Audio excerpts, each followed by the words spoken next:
Hi guys and welcome. These are your handover videos for your Bailey Pursuit 570-6. These are essentially a basic walkthrough on how to set up and operate the caravan as if you were coming on or off site. So excuse that it's a bit windy today, but we'll start off first with your black hitch head here and black lever. You have to have your black lever pulled up like so then you can wind down the jockey wheel onto the tow bar. Snaps down that black handle, pushes up that red ring and exposes a green ring at the bottom. You have a breakaway cable just here. If you have an eye point, it has to be used. If not, wrap it around the tow bar. You have a gas strut handbrake just here. Now with these, people do make the common mistake of thinking that they hear that first click and that it's then active. Make sure you do pull it back all the way so that it's fully secured. And then there is 13-pin electric, so if you do have 7-pin adaptation on your car, make sure to bring yourself an adapter. So we're using our test equipment today for everything that I'm showing you. So we'll start off first.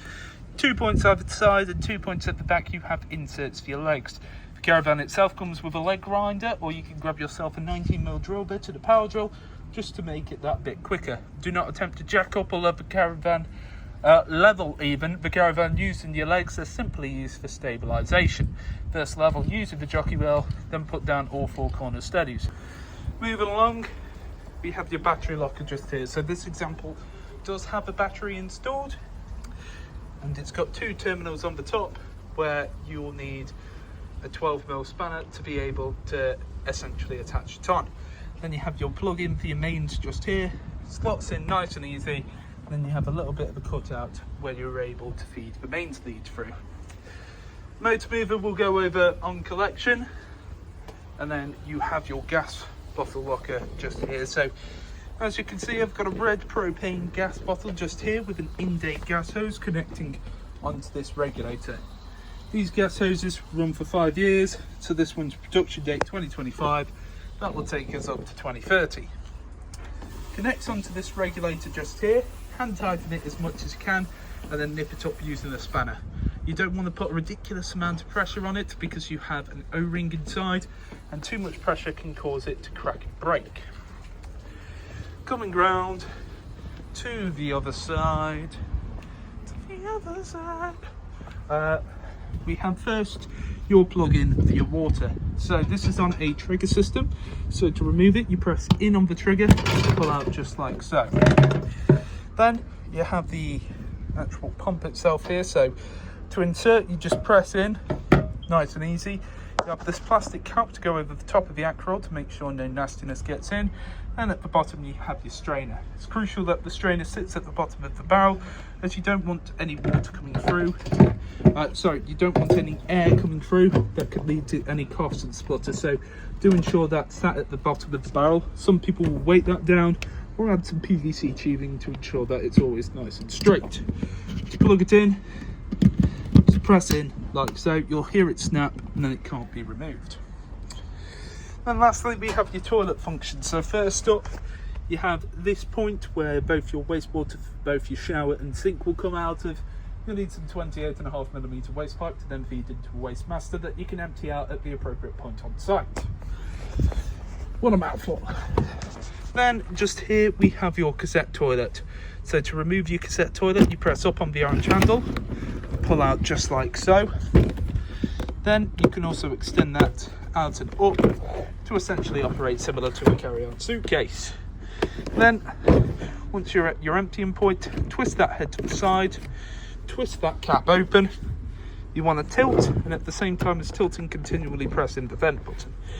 What I do, this is only a recommendation, open up this compartment, you can feed in some fresh water, give it a little bit of a shake, and again tilt, and then it just makes it smell a bit fresher. Then on this cap just here you have measurements in both imperial and metric on this side, and that is for your blue chemical. Blue chemical goes onto that cap, twist it on, back to the side, push it in so that that orange handle sits behind those white teeth. Then just above we have your flush tank. The flush tank itself can hold around 12 litres of water. However, I wouldn't recommend putting in any more than 10 as you don't want to overfill the compartment. You can also add a little bit of what's called pink chemical, which works as a bleach without being corrosive and makes it smell a bit nicer. Now you don't want to travel with either of these two full. So just up here you have this little bung, open it up and drain off any remaining water from that tank. The caravan itself will be fully drained off before you leave with it. Then underneath your right hand side seat you have your boiler just here. If you ever need to do a reset, it's on this.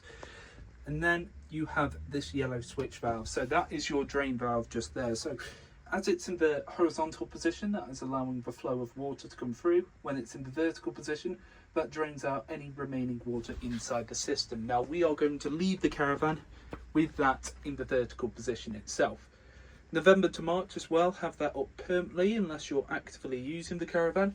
And anytime you come off site, make sure to drain it off, as it can do damage to the system if there's water sloshing about.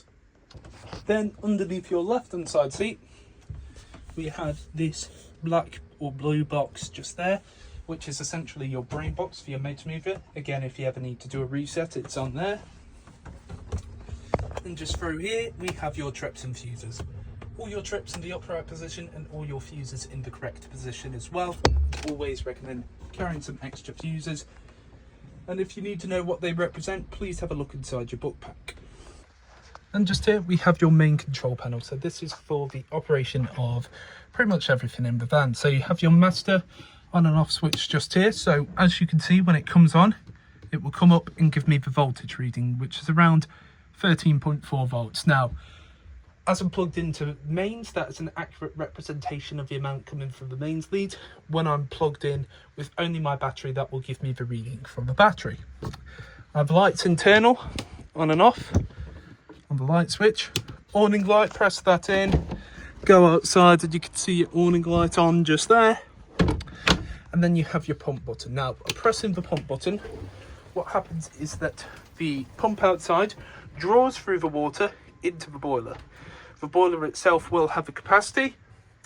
It will draw it through, fill it up, and then essentially anytime you come to open a tap, any water that comes out will be replaced. Now, as I've just had this plugged in, may be a case that, as you can see, you get a couple of coughs and splutters.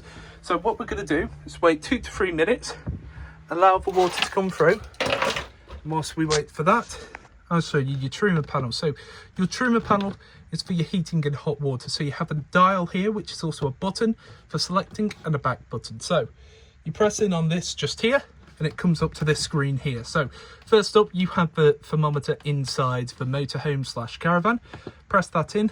This is for the internal temperature of the caravan. So it goes up to a maximum of 30. Using the dial, I can select. Starts at 5, we can have it off. To select, you press in. Next up, you have the water temperature. So the water temperature is either off, eco, hot or boost. Now eco will get the water temperature to around about 40 degrees. Hot will get it to around about 60 degrees. And what boost does is prioritizes the water heat over the heating of the actual caravan itself. That operates for around about 15 minutes. So it's ideal if you're wanting to use the shower in the morning.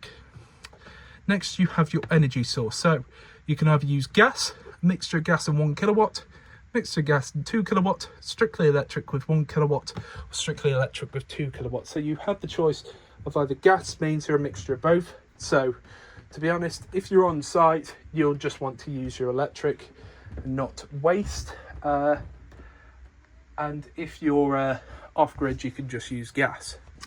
Then next up, we have your fan speed. So as I currently don't have any heating on, when I press that in, it's currently off, or I can have vent. Now what vent does, you have the series of vents across the caravan, which is where the hot water or hot air even will be pushed out. But with vent, it will just push out standard air. So you can have open all your windows and you can just push that out. However, if I have the heating set up, let's say I have it on 5, and go to there, the fan speed is either eco or high. Eco is a bit more of a steady boost, and then high is a bit more vigorous to be able to heat it nice and fast. Then you have a timer inside the van, so you can allow it to start and finish when you'd like it to. So if you're away from the caravan for a bit of time, you can set it up and not have to take off the entire panel. So you just set the time to start and then set the time to finish.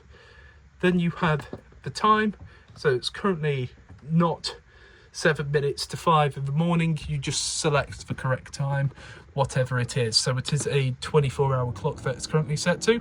And that spanner icon is additional settings. So offset, temperature, brightness, 12 or 24-hour clock, language, index or reset. Not going to go through them as we have set it to what we believe is the most user-friendly to use. Please have a look inside your book pack if you need any information. So quick summary: internal temperature, hot water, energy source, fan speed, timer, time, settings. Whatever you select as well, it will come up on top of the row. To turn this off completely, press and hold in the middle. It comes up with off. Now it will naturally go to that green screen as well when the actual panel isn't interacted with in a fair bit of time, just so it doesn't disturb you whilst you sleep. Coming back to this, it's been about 2 to 3 minutes. You can open up on both hot and cold. And what you're looking for is this nice steady continuous stream. My recommendation is to let this run for around about 30 seconds. If you notice any coughs or splutters, please go outside and check that the strainer is at the bottom of the barrel. Your barrel is also full of water and that your drain valve is in the correct position as well. You can also check your other taps as well if you're planning on using them. But you're just looking for this nice and steady. So you have your main control panel, master on and off, lights, awning light and water pump, your boiler's there, and your heating panel's just here. Then just here we have your hob, grill and oven. So you have a 3-burner hob and then a combined grill and oven just here, and all of this operates off gas. What you have to do, press the dial, twist it to the side, press the igniter, standard to any sort of gas cooker. Now it may be a case that you initially have this turned on, and when you first come to use it the flame essentially dies out. That's just the gas making its way through its system. So this is what it looks like when it's lit. As you can see, nice blue clean continuous flames. Turn it off back to the central position. Then for the oven and grill, the oven you can see nice and lit there. Then essentially twist it over to the other side. So press in, twist to the other side, press in the igniter, and the grill comes on. Only other thing to note, you need to travel with this glass sheet down, but don't put it down until all of these burners are cold to the touch. You can travel with your gas bottle inside with the hose connected onto the regulator, but make sure that the gas bottle itself is off. Then just here we have your fridge operation. So you have 3 different sources. So it's currently off right now. It's pointed up to 12 o'clock. You have mains. You have the battery symbol, which is representative for 13-pin electric. It does not represent leisure battery. And then you have gas. So if I want mains, I just select over there. Then just here, I've got a dial, which is my temperature dial. So the thicker the bar, the more power coming in, the quicker it's going to chill. It does take around 4 hours for this to fully chill. Now, the only other thing to note is this button here, which is an igniter. So if I wanted to use gas, flick it down to gas, and what I have to do is press in on this and this button at the same time. And what I have to wait for is this orange lead to go into the green. Once it's in there, I can let go of those 2 buttons and it will stay there, meaning the fridge is now lit on gas. This is what it looks like. So as you can see here, it is in the green. However, if I were to, for example, flick it over to mains, that's going to shoot back down. As you can see just there. If I flick it back, it might go up a touch, but you'll have to press in again on both of these. You'll hear it tick when you also get it plugged in, but you do have to press in fairly hard. As you can see as well, blue light comes on the fridge when it's on, no blue light when it's off. Then just here we have your toilet operation, which is bog simple. Open this up here, You have your flush button which you press in, and you can hear that motor. That motor is what will push away any water inside the system. Then once you've filled this up with whatever waste and you need to empty it, you have the handle just here, pull it towards you, opens up the catch, push it back away, as otherwise you won't be able to pull out the cassette toilet. When the cassette toilet is full, there'll be a red light come on underneath there telling you to go and empty it.